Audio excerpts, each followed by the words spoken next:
Assalamualaikum warahmatullahi wabarakatuh. Anak-anak, bagaimana kabarnya hari ini? Semoga kalian tetap selalu sehat dan semangat ya, di tengah kondisi pandemi COVID-19 ini. Apalagi kalian saat ini sudah memasuki kelas 12. Jadi harus tambah semangat dong. Masih bertemu kembali dalam mata pelajaran produk kreatif dan kewirausahaan yang hari ini akan membahas tentang produksi massal. Sebelum masuk kepada materi, kita harus tahu dulu dong kompetensi dasarnya. Adapun kompetensi dasar dari bab yang akan kita pelajari kali ini, yang pertama adalah 3.10 tentang menganalisis perencanaan produksi massal. 4.10 membuat perencanaan produksi. Berikutnya adalah tujuan pembelajaran. Nah, setelah mempelajari bab ini, maka diharapkan yang pertama, siswa dapat memahami tentang produksi massal. Yang kedua, siswa dapat mengidentifikasi tentang perencanaan produksi massal.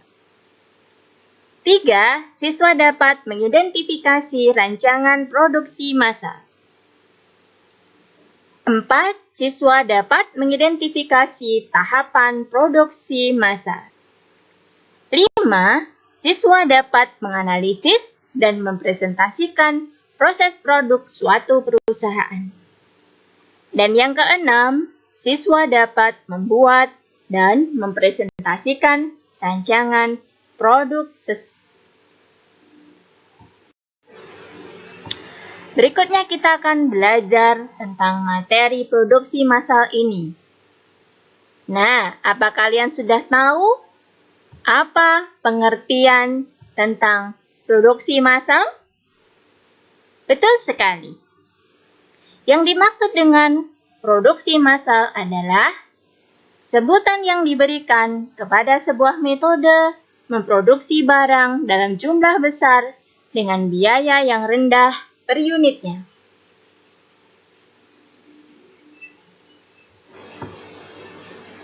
Adapun sifat-sifat produk massal ini yaitu produk yang dihasilkan berjumlah besar. Kenapa produk yang dihasilkan berjumlah besar? Karena pembuatan barang dilakukan secara terus-menerus dan beruntun. Pola ini tidak berubah untuk waktu tertentu dan bahkan seterusnya. Sifat ini yang menjadi alasan mengapa produksi massal disebut juga produksi terus-menerus. Berikutnya adalah sistem produksi disesuaikan pada urutan. Menurut sifat ini, produksi massal dibuat dengan beralur maju. Tidak ada percampuran sistem pembuatan. Seperti misalkan memasukkan barang jadi, lalu barang setengah jadi, lalu kembali ke bahan baku lagi. Tidak ada yang demikian. Berikutnya adalah tidak membutuhkan tenaga kerja yang banyak. Karena sudah dipahami bahwa produksi massal ini adalah sistem pembuatan produk dalam jumlah banyak, maka kalau hanya menggantungkan pada tenaga manusia, hasilnya tidak akan maksimal. Sehingga dalam proses produksinya lebih banyak dilakukan oleh mesin. Sifat berikutnya adalah persediaan bahan produk lebih sedikit. Ini akibat dari pola pembuatan produk yang lebih teratur dan berurutan, sehingga kalkulasi kebutuhan bahan lebih jelas dan terukur. Yang berikutnya adalah bahan-bahan dipindah menggunakan mesin. Sistem produksi massal membutuhkan pembuatan barang yang lebih cepat. Karena jika terlalu lambat, pasokan kepada target pasar tidak akan bisa maksimal. Oleh karena itu, sifat kelima adalah pemindahan bahan ke mesin pengolah pun harus menggunakan alat atau mesin khusus, sehingga proses meracik bahan baku menjadi bahan jadi bisa lebih efisien. Sifat yang berikutnya adalah mesin pembuat produk bersifat khusus. Karena semua proses pembuatan produk didominasi oleh tenaga mesin, maka tentu kerja mesin tersebut harus bersifat khusus. Karena harus ada yang bekerja sebagai peracik bahan baku, pengolah menjadi barang setengah jadi, mesin pengemas produk, dan masih banyak yang lainnya. Nah, itu tadi anak-anakku sifat-sifat produk massal. Yang berikutnya kita akan mempelajari tentang perencanaan produksi. Perencanaan produksi ini sangat penting di dalam produksi massal. Kenapa? Agar produksi bisa berjalan dan sukses dalam mencapai tujuan. Nah, apakah yang dimaksud dengan perencanaan produksi ini? Perencanaan produksi adalah proses menciptakan ide produk dan menindaklanjuti sampai produk diperkenalkan ke pasar.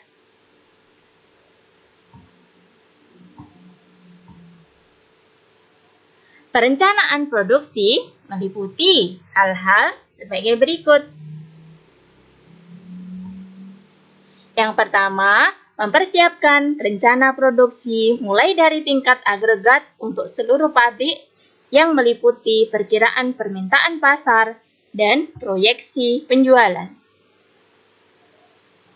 Yang kedua, membuat jadwal penyelesaian setiap produk yang diproduksi. 3. Merencanakan produksi dan pengadaan komponen yang dibutuhkan dari luar dan bahan baku. Yang keempat, menjadwalkan proses operasi setiap order pada stasiun kerja terkait. Dan yang kelima, menyampaikan jadwal penyelesaian setiap order kepada para pemesan. Sudah paham tentang perencanaan produksi? Kita lanjut materi berikutnya, yaitu tentang jenis-jenis perencanaan produksi. Apa saja jenis-jenis perencanaan produksi ini?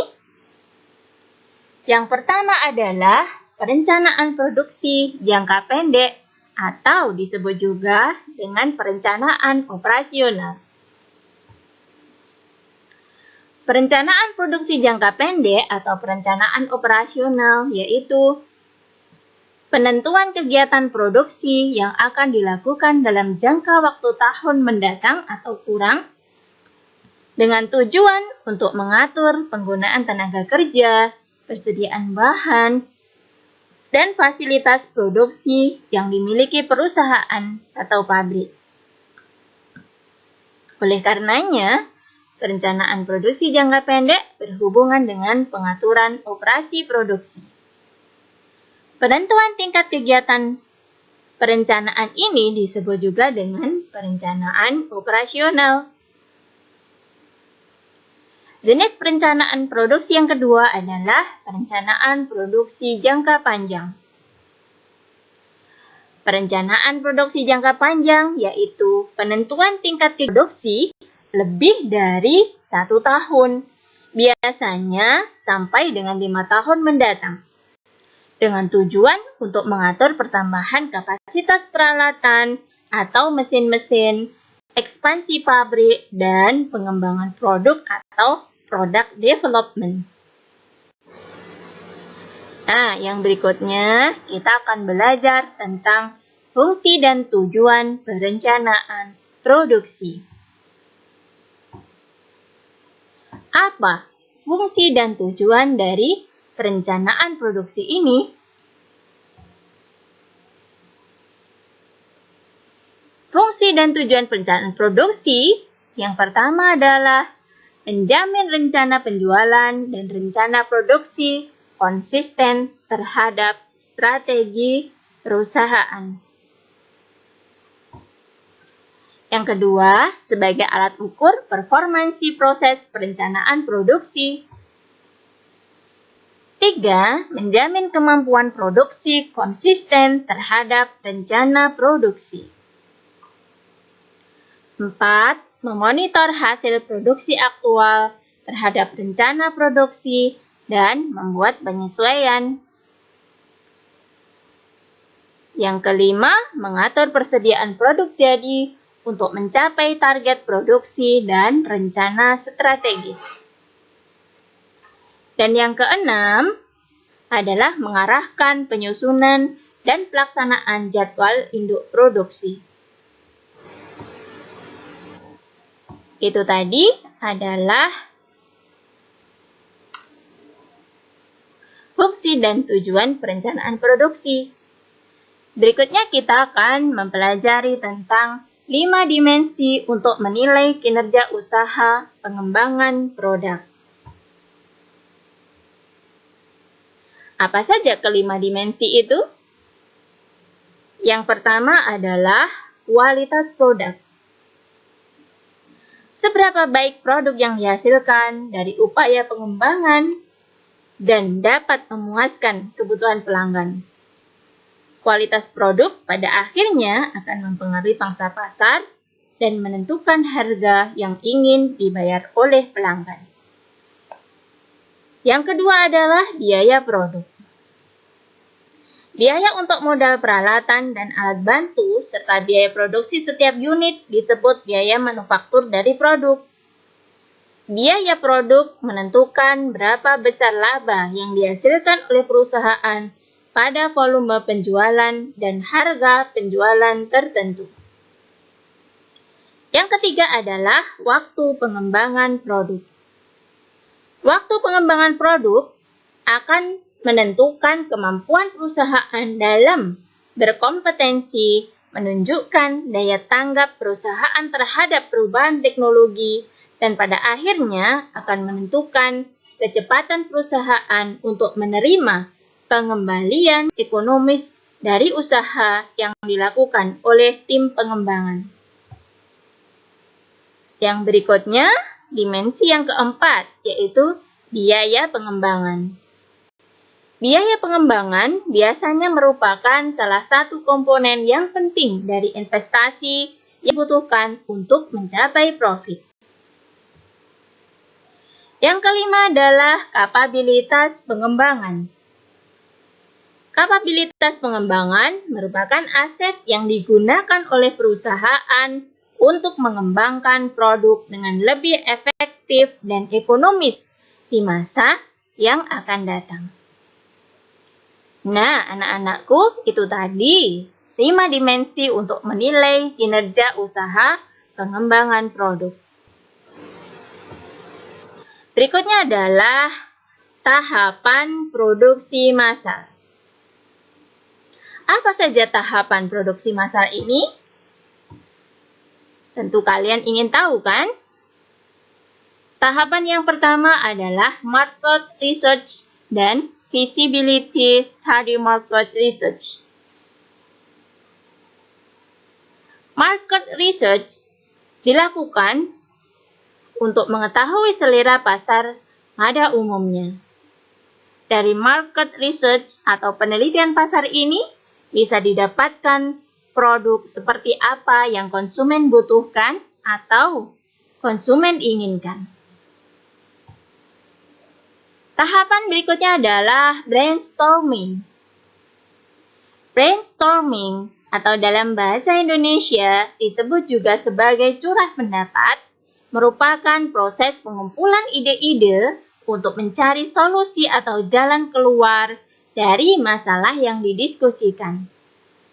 Dari proses berdiskusi ini akan didapatkan garis besar barang yang akan dibuat, cara kerja, komponen yang akan dipakai, dan lain sebagainya.